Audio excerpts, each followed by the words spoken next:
Hey, yo, the grand final spot here. Oh! Hey, it's Bamban. So guys, we did it.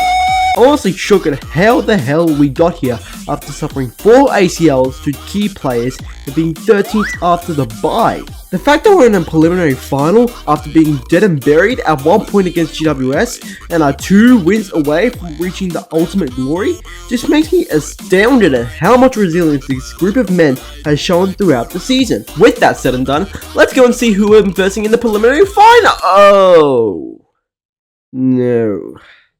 Yeah, so we're taking on Geelong at the G, and I am very, very scared. You see, since 2019, Brisbane has managed to have a winning or even record against every single team in the AFL, bar 2, Hawthorn and the Geelong Cats. And to make matters worse, the Brisbane Lions haven't even beaten Geelong in Victoria since 2004. And that was when the AFL forced Brisbane to play a home preliminary final against Geelong due to some rubbish MCG contract which robs us of a 4-pin Andrew Dimitri. Honestly, I'm feeling pretty dang nervous about this game, especially given that since 2000, teams who have won the qualifying final by 50 points or more always go on to make the grand final, and on 9 out of 11 occasions, win the flag. But I think that given the amount of odds that we defied this season, I reckon that Brisbane's best football can beat the very best, and we will make it through to the granny to be the first 0-3 team to make the grand final since North Melbourne in 1976, and avenge Zach Bailey for 2021. We will never forgive and never forget! After Kai Loman picks up the ball from a Logan Morris fumble, his kick is affected by a Geelong tackle. Luckily, Charlie Cameron just manages to mark the ball inside the field of play, in which he snaps it through to finally strike the first blow of the match after 13 minutes. Unfortunately, Geelong managed to get a quick response, as after the ball spills from a marking contest in the Cats forward 50, they managed to get the clearance thanks to a single tap, which leads to a handball to Jeremy Cameron, who snaps it through to give Geelong back the lead. But the Lions also managed to get a quick reply to this goal, as Logan Morris's fumble ends up in the hands of Jared Berry, who gives it off to Zach Bailey, who launches from 50 and slots it through to nab back the advantage. The Lions manage to strike another quick blow, as Wilmot collects a Geelong defensive kick and throws it on the boot to a space inside 50. The ball bounces in the hands of Hipwood, who snaps it on his least preferred foot to make it a now 10-point lead. But because the footy gods hate us, Oscar McInerney pops his shoulder with less than 5 minutes to go in the quarter, making me the most depressed that I've been being 10 points up in a prelim. However, because McInerney is some sort of genetic freak, he defies the match fixing and manages to pop back in the shoulder to continue the game from the second quarter. And to make matters better, Loman manages to take an absolute screamer when marking a defensive kick within the first minute of the quarter. The draw does come to a halt as the ball spills out the back in the Cats 50, with Ollie Henry scooping up the ball and kicking his first goal of the day. But thankfully, Rayner scoops up the Brisbane spoil to kick it long inside 50 to Logan Morris, who snaps it through to make it a 10-point Lions advantage yet again. The Cats were able to quickly respond again, as after Paddy Dangerfield kicks the ball into Sherwin Manor, he loads up from around 50 and the ball bounces through to cut the Lions' margin to within a goal. This would eventually be the start of the Cats' run of kicking goals out of their arse. When Noah Answorth spoils the ball in the Cats 50, Jeremy Cameron crumbs the ball and kicks a goal to put them back in front. Dan Close soccers the ball to Brian Myers, who keeps the ball in play. Then he decides to cross the ball into the goal square, with Ollie Henry finishing it off to put the Cats in front by 8 points. And anyone who decides to make a messy joke in the comments will receive a very passive-aggressive talking to by me. The Lions manage to claw one back, as after McCluggage catches a Geelong player for holding the ball, he lies up towards goal and slots it through to make the margin 2 points again. Unfortunately, the fun ends for Brisbane in the quarter, as Geelong continue pulling goals out of their arse by Brian Myers finding some space away from the Lions defence and putting the Cats out to a 6-point lead. McInerney then spoils the ball to Ollie Henry, who gives it off to Oliver Dempsey, who snaps it on a tight angle and puts the Cats out to a now 11-point lead. Then Zach Tui collects a Harris Andrews kick out of defence. He then kicks to a contested pack. Dorku tries to handball it to a teammate. Myers tries to center the ball, but by some random chance floats it through the goals to make it a 17-point ball game.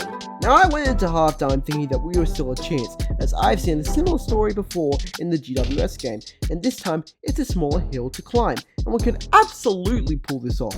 We just gotta kick the next goal after half time. But Zorko's kick is intercepted by Max Holmes, who finds Dangerfield in the goal square and makes it a 25-point deficit for Brisbane. Now, I was starting to feel the worst, that we were going to just get run over in the Premiership quarter, and our season would be ended, and I would be bullied by my relatives for this.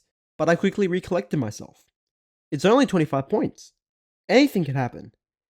And let's just say, I was very pleased to what that anything was. A Dunkley kick goes into a contest inside 50 for Brisbane, in which my boy, Callum Archie, crumbs the ball and bends it through to cut the margin to 19 points. Charlie Cameron manages to find Lockie Neal inside 50, who then hits up Charlie again closer to goal. Cameron then managed to nail the moment and make the deficit only 14 points. Then my heart breaks again as Oscar McInerney double dislocates his shoulder, ruling him out of the game. But this didn't stop the Lions' resilience. Rayner then manages to dribble the ball out of congestion, and Kyle Lohmann intercepts a Geelong handball to kick a goal to make it an 8-point game now. Geelong weren't going to back down that easily though, as Bruins collects a spilled ball, gives it off to Blitzarves, and makes it a 14-point game again. But the Lions had the answers to Geelong, as Berry gives an overhead hand pass to Brendan Starcevich, who then gives it right to Lohmann. Lohmann then manages to kick it short to Archie. Archie then gives it to Raider, who is free from opposition and hasn't had much of an impact at this point. But he loads up, slots it through, and makes it an 8-point Cats lead again. Then the Lions manage to break free through the corridor, with Archcroft giving it off to Cameron. Cameron then gives it to Rayner, who manages to step past the Geelong player.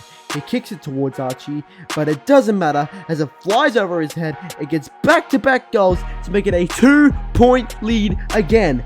Until the score review shows that Bose and Archie both touched the ball, overturning the initial score. But this doesn't stop the Lions, as Lester kicks it to Rayner, whose mark is spoiled.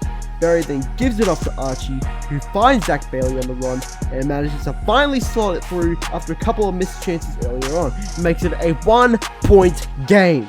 A flurry of points by the Lions makes it a 2-point lead in their favour at 3/4 time. I was not confident at all, as I got flashbacks to when we were up by a point at 3/4 time against Geelong in 2022 and lost by 10 points after some dubious umpiring. But now we had to play with 110% effort and get over the line to get into the grand final and continue our redemption story. A couple of Geelong behinds makes the score level in the 4th quarter, but Zach Bailey manages to hit a long kick to Charlie Cameron's chest, who fools everyone by instead kicking it to Archie. Archie then manages to seize the moment and put the Lions in front by 6 points. Wilmot then kicks it inside 50's space, where Rayner taps the ball to McKenna and manages to make a pretty clever kick to Logan Morris, who marks it in the goal square and slams it through to make it a 12-point game. And at that moment, I was able to dare to dream that we could be in the bloody grand final. Morris then makes a centering kick to the Lions 50, with Lohmann standing tall to take a contested mark. He then lines up towards goal and makes it a 17-point lead. Oh, shit. Brad Close then kicks a long ball to Ollie Henry, who marks it inside 50 and manages to kick Geelong's first goal from a set shot all game. The margin is now 6 points for Brisbane. Josh Dunkley then skies it out of defence for Cam Rayner to take a crucial and amazing mark. He then finds Bailey on the run, who gets past the Geelong player and kicks it inside.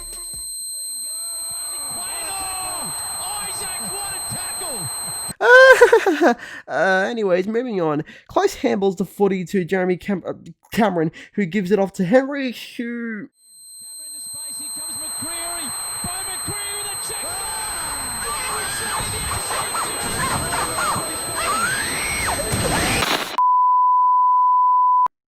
The clock has 2 minutes and 31 seconds left. There's still a chance for Brisbane to win it. It's a centre stoppage. Atkins' kick is smothered by Joe Danaher. Ainsworth manages to snap it out of the stoppage, kicks it towards Charlie Cameron, who is manhandled by the Geelong defence, and eventually earns a free kick where Callum Archie takes advantage, snaps it through, and kicks the goal to put us back in front. Then with less than 2 minutes left to go in the quarter, Ashcroft blazes through to intercept a Geelong handball.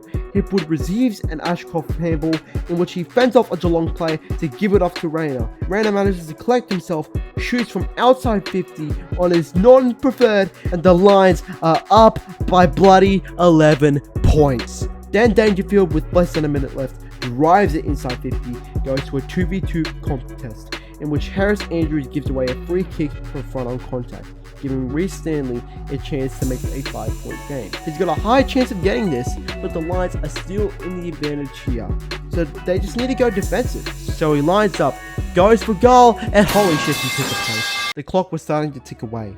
The Lions fans were getting the famous Lions chant going. Geelong were hopeless at this point.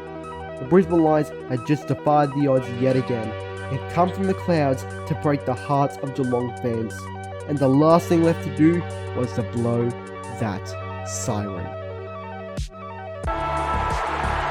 Brisbane just had unfinished business to attend to at the MCG, and they will get their chance next week. Who would have thunk it? Brisbane had managed to defy all odds and all the doubters to make it to the grand final. These boys, no, these men now have a chance at redemption, a chance of glory, a chance of winning it for every lion-hearted soul that made this journey possible. They were on thin ice, and they decided to might as well dance. We now face off against Sydney, who have also gone through much grand final heartbreak themselves.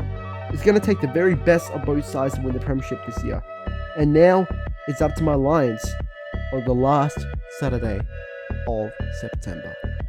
Yeah, it's you ride the bumps and bruises with every moment, but that one for me obviously stood out, and it's part of my footy journey, and it is what it is. But I'm a bigger person than just football, and my mum taught